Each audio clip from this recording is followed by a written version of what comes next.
Datuk, saya tengok berdasarkan apa yang kita nampak setakat ini, antara perkara yang perlu diberi perhatian oleh kerajaan selepas ini ialah bagaimana untuk meningkatkan perpaduan dan kesatuan di kalangan rakyat Malaysia. Kerana kita tengok rakyat masih lagi divided. Kalau khususnya kita tengok pola pengundian orang-orang Melayu, dia masih lagi widely divided. Jadi pada saya ini satu perkara, kalau kita nak maju ke hadapan, kalau kita tunggu pilihan raya umum yang ke-15 nanti pun, ke-16, kita perlu sesuatu supaya rakyat tidak terus berpolitik. Kerana kita tengok hari ini, selepas pada ini akan lebih banyak pilihan raya yang kita akan berhadapan. Jadi nampak gayanya kalau perkara ini tidak diberi perhatian, maka rakyat akan terus divided sehingga ke PRU ke-16. Komen Datuk. Saya nampak selepas pilihan raya ni, Perikatan Nasional akan berhadapan dengan kekecewaan. Kerana usaha mereka nak tukar kepimpinan UMNO gagal. Mereka gagal untuk buat pemilihan presiden dan timbalan. Bila mana Perhimpunan Agung UMNO memutuskan tidak ada pertandingan presiden dan timbalan.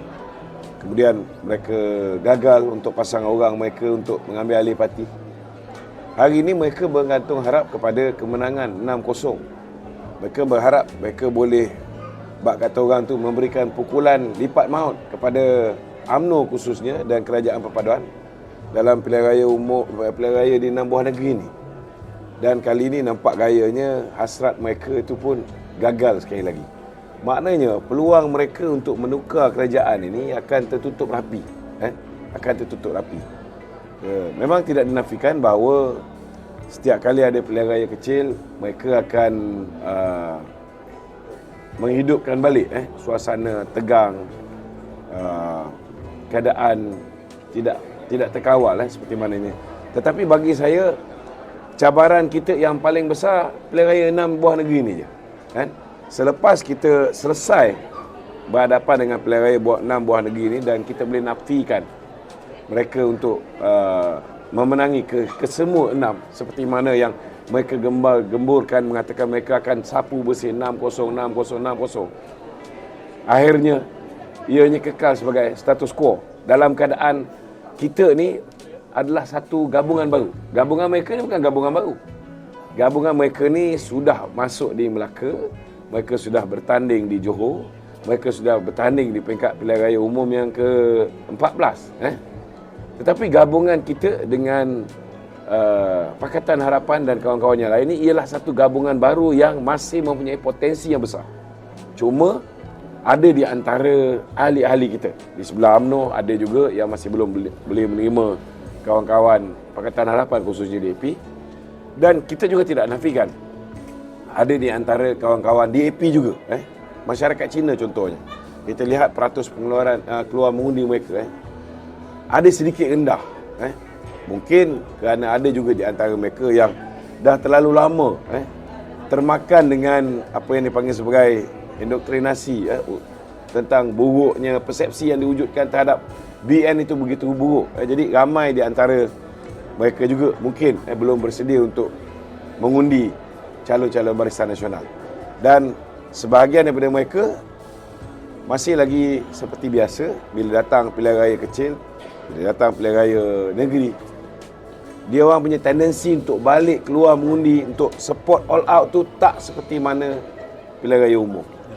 Jadi itu sebabnya saya nampak kerjasama ni bagi saya dapat kekal status quo ni pun dah alhamdulillah. Itu satu satu bak kata orang tu titik permulaan yang baik.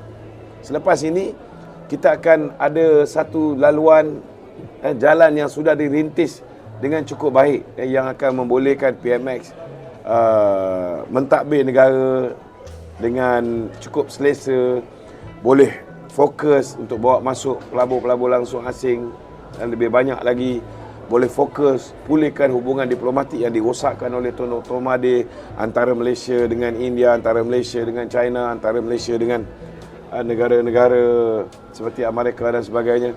So kita akan improvise lagi. Dan bila hubungan diplomatik, bila pelabur langsung asing kembali ke negara ni, saya nampak masalah-masalah rakyat secara tak langsung akan dapat kita atasi. Masalah bila pelabur masuk, kita punya mata wang akan mengukuh, demand RM4 akan meningkat, dan ini akan menyebabkan barang-barang import pun akan jadi lebih murah. Barang-barang tempatan pun sudah pasti ada di antaranya yang ada elemen barang import juga akan jadi lebih murah. Peluang pekerjaan akan bertambah. Bila peluang pekerjaan bertambah, kita punya kadar jenayah akan berkurangan. So banyak masalah akan selesai in long run.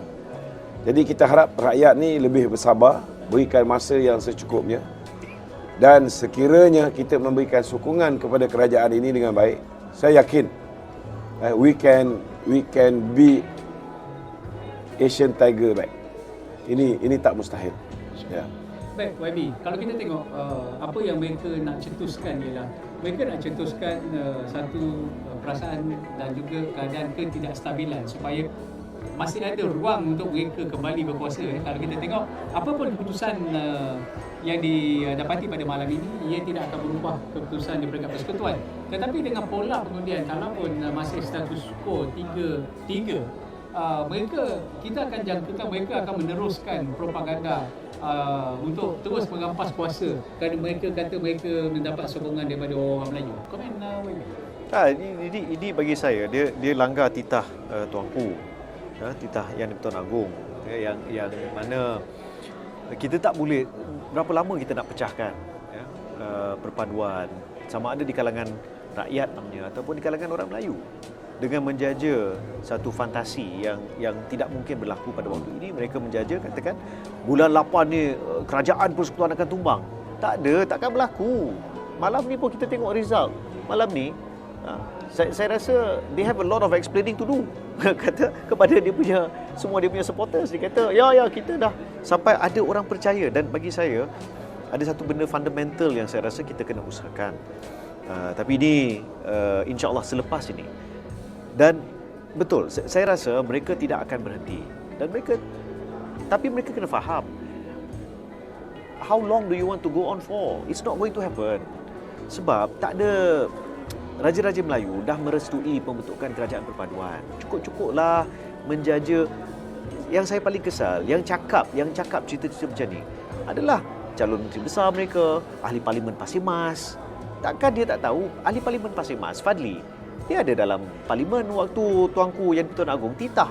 Tuanku titah dengan sangat jelas kerajaan perpaduan. Itu pun dia nak petikai. Jadi saya rasa selepas ni, hentikan segala pertikaian ini. Cukuplah fokus kepada usaha kerja masing-masing, iaitu sebagai kerajaan kita akan mentadbir sebagai pembangkang. Jadi check and balance. Dan saya percaya selepas ini antara perkara yang perlu dilakukan oleh mungkin sebelum ni Timbalan Perdana Menteri Datuk Seri Fadilah telah diamanahkan untuk bertemu dengan pihak pembangkang dan capai satu persetujuan tentang isu-isu dari segi pembangkang, hubungan pembangkang dengan kerajaan. Ruang itu ada. Kembalilah ke meja perundingan, sit down, bincang, putuskan, dan we move on. Sampai PRU 16 nanti kita berentak semula. Komen Datuk, atas prediction sama? Saya nampak ramai lagi yang masih percaya dengan agenda nak tukar kerajaan pusat.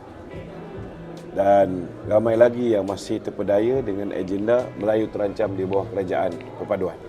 Itulah sebabnya hari ini kita lihat prestasi kita ini setakat mengekalkan status quo. Tapi kalau rakyat menggunakan akal fikiran mereka yang waras, mereka tahu bahawa sebenarnya Perikatan Nasional mempunyai peluang untuk mewujudkan sebuah kerajaan yang didominasi dengan orang Melayu, orang Islam dengan cukup kuat.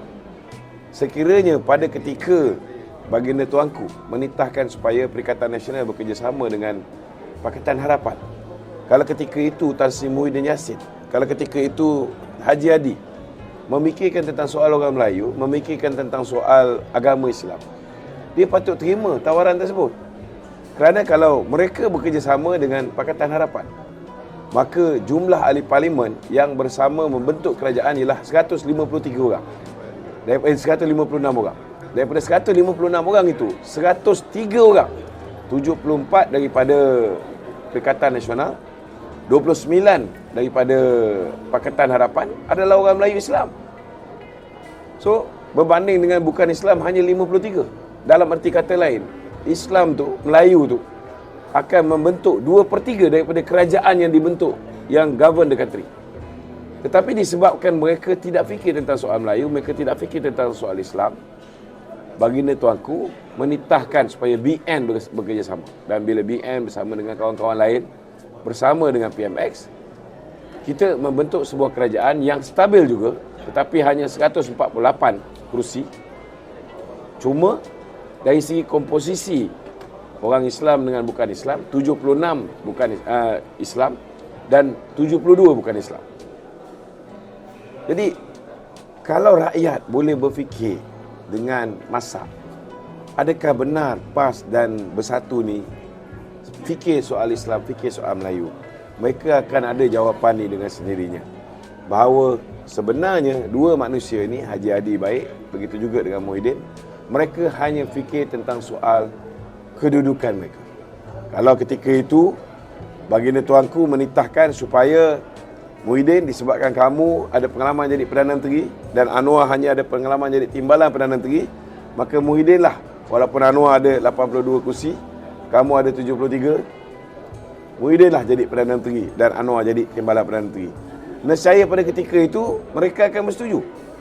Muhyiddin akan bersetuju bekerjasama dengan Pakatan Harapan. Dan pada ketika itu kita akan lihat tidak ada masalah pun untuk Muhyiddin menerima DAP. Tidak ada masalah pun Haji Hadi menerima DAP. Yang penting mereka memegang kuasa sebagai Perdana Menteri.